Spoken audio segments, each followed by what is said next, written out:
খাওয়া দাওয়া সেরে কিন্তু রুমে চলে এসেছি, একটু রেস্ট নিয়ে নিলাম। দেখতে দেখতে 6টা বেজে গেছে, এত ঘুমিয়ে পড়েছিলাম। মাসি এসে বকাবকি করছে, চা খেয়েই কিন্তু রেডি হয়ে বেরিয়ে পড়লাম। দেখতেই পাচ্ছ সিম্পলি সেজেছি, বেশি কিছু কিন্তু একদমই আমি সাজিনি, কারণ বেশি সাজাগোজা আমার ভালো লাগে না, সিম্পলি যেমন লাগে তেমন। কিন্তু কমেন্টে তোমরা কিন্তু অবশ্যই জানিও আমাকে কেমন লাগছিল। তো তারপরে গাড়ি পেয়ে গেছিলাম, তারপরে আমরা বেরিয়ে পড়লাম। দারুণ জায়গাটা কিন্তু ছিল, পৌঁছে গেছি, দেখতেই পাচ্ছ।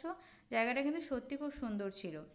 আস্তে আস্তে এদিক ওদিক ঘুরছি, ঘুরতে ঘুরতে একটা কথা বলছি, এখানে যেখানেই যাবে সেখানেই কিন্তু পয়সা, পয়সা ছাড়া একদম এরা বোঝে না।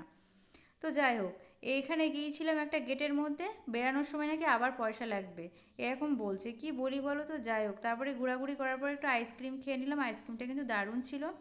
তারপরে কিন্তু ফুচকা ছিল, ফুচকাটাও কিন্তু বিভিন্ন ধরনের, দেখতেই পাচ্ছ জল দিয়েছিল, আমরা কিন্তু অনেক ধরনের ট্রাই করেছিলাম জল দিয়ে। তারপরে কিন্তু খেয়ে নিয়েছিলাম দই ফুচকা, তারপরে বাড়ি চলে এলাম, খুবই টায়ার্ড ছিলাম, দেখতেই পাচ্ছ মুখ দেখে। রাত্রে তড়কা